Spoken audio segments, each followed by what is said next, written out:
Welcome back, Sports Tonight, on your award-winning sports-loving channels television. Let's talk about match day one of the new Nigeria Professional Football League.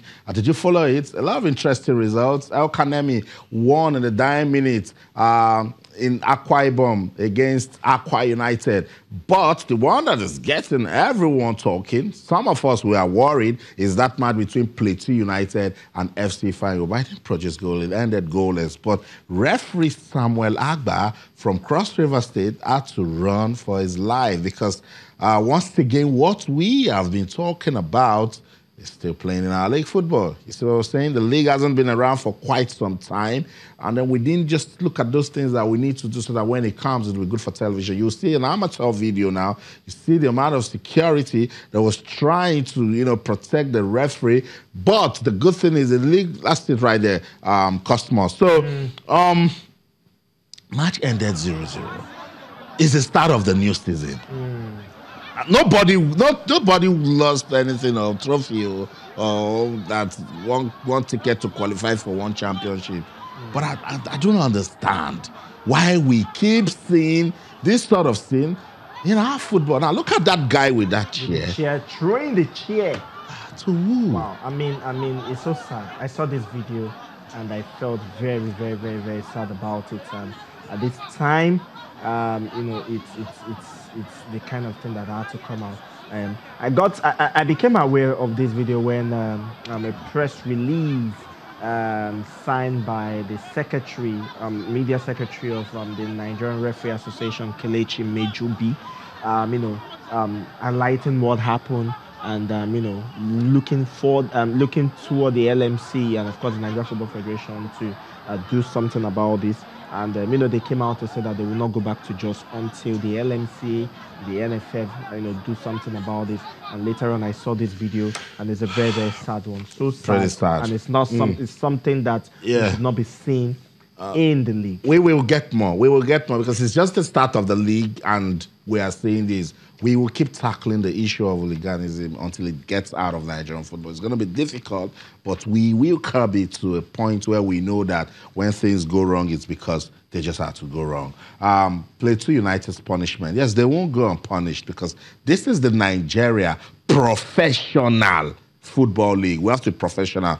A fine of 1 million naira for failing to provide adequate security has been imposed on Plateau United. So for you to play football, you are bringing fans, families are coming to the stadium. You must ensure that there's adequate security. Very true. Plateau United will also pay 1 million naira, being 250,000 naira each to the assaulted match officials as compensation and any additional expenses for their treatment. True. Plateau United will also pay 1 million naira each for throwing objects onto the field of play, encroachment after the match, and bringing the league to disrepute.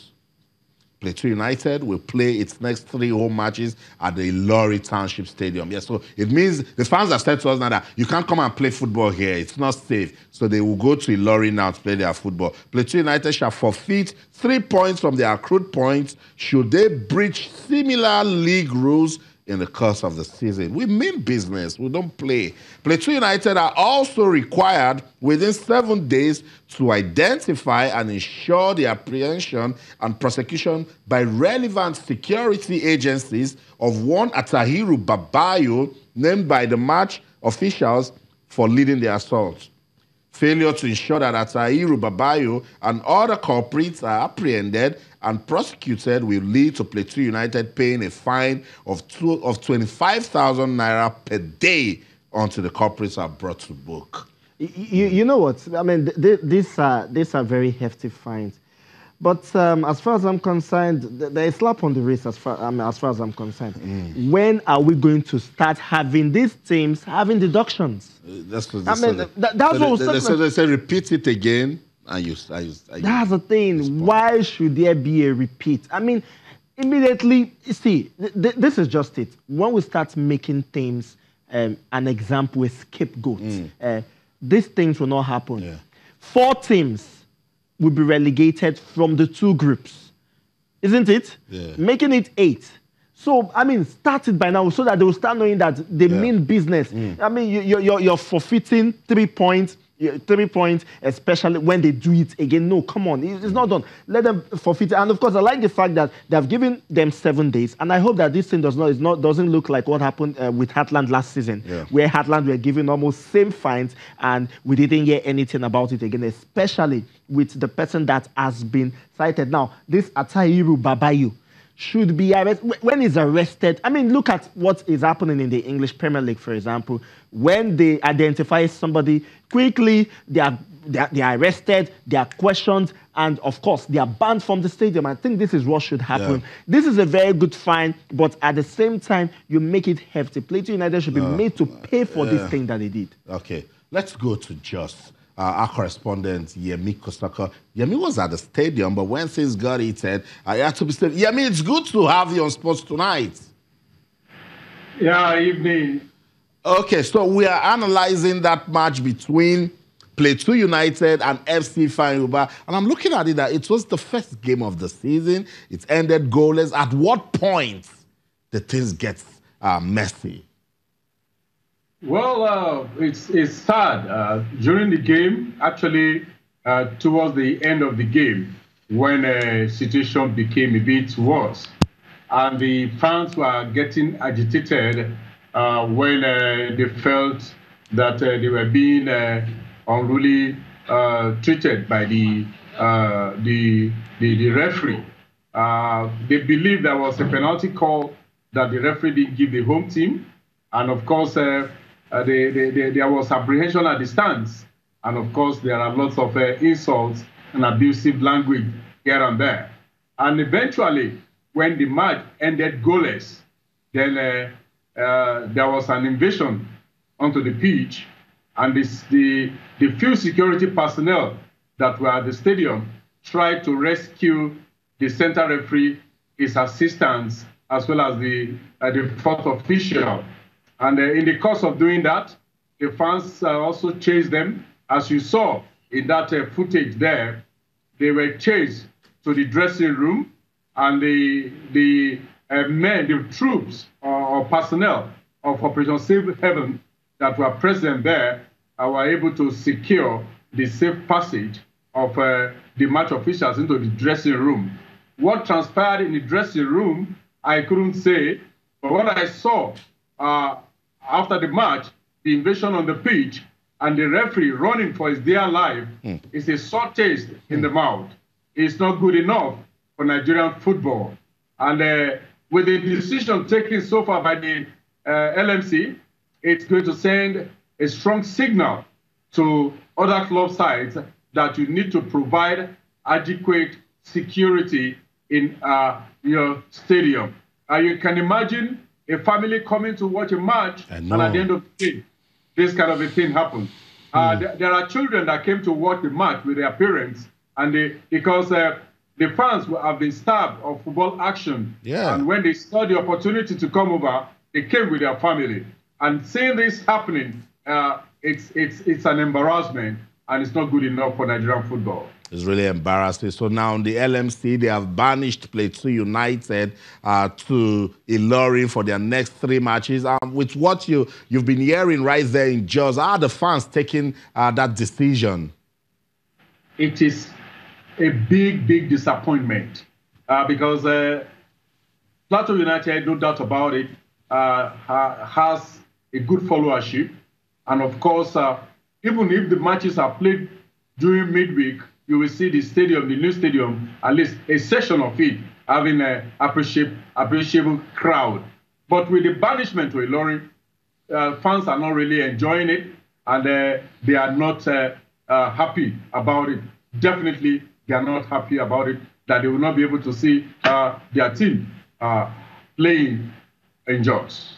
Yemi, I must say thank you so much for your time. Hopefully the next time I get to speak to you, it will be for the football and not for hooliganism. Thank you so much. Thank you. So that's it, Channel's television correspondent in Jos, Yemi Kosoko, giving us an eyewitness account of what went wrong right there in Jos. It was, I don't get it. It leaves a very sour taste in the mouth. Very, very sour taste in the mouth. I mean, and this is not something we should be talking about. This is not a good advertisement for Nigeria football at all. I mean, we should we should be able to have talking points on the pitch, not because of hooliganism, not because a team was beaten and all. And you know, this thing keeps happening, and it happens, and it's a very sad one, and it looks as if. For me, I will put the blame on the owners of the league for not doing enough to make sure that this kind of a thing don't happen as well. You should do enough to make sure that these things do not happen. Yeah. In a stadium that does not have, I didn't see any policeman there. I did not see any one of them there. Yeah. No security personnel. I do not I do stand to be corrected. But none of them were there. But not enough. And usually, I mean, not enough. For you have that much crowd, and the families are coming there, and it's so sad. It's so sad, and that is. It just leaves a sour taste in the mouth. It reminds us that we're not willing to take this our project seriously. And I just hope that the LMC is not going to stop on this. They're going to make sure that the perpetrator is brought to book, and it is not going to be like other ones that they will then lessen the fines on good behavior. No, this one should be used as a scapegoat. Plateau United is a former champion of the Nigeria Professional Football League. They should be able to behave well. That's a team that has played in Europe. That's a team that has won the league before. Sad. So that name, Atahiru Babayo, for the love of the game. Come on, guys. We shouldn't be doing this. It's so wrong. Just read a message before we get on with the show. Professor Inaina says, to curb hooliganism, clubs must have the exact number of its capacity and exact tickets available. Then that will give the club the exact number of stewards and mainstream security needed. The bottom line is proper planning. You see, that's the bottom line. Proper planning. We shouldn't just say people should go to the stadium because they want to watch football. Let's get on with the show now. On the other side, right there in Uyo, Akwa Ibom State, it was good victory for LMC Warriors going away from home to win by a single goal against Akwa United. Ojo Olaruleke's error gifted LMC Warriors that important victory. That's the goal right there. After goalkeeper Oloruleke tried to do a final push in the 9 minutes of the match. 94th minute. And then it just lost the ball, and then LMC got that goal. It was really, really tough for Ojo Oloruleke. And he felt so bad about it. Actually cried at the end of this. I mean, it's so sad, very, very sad.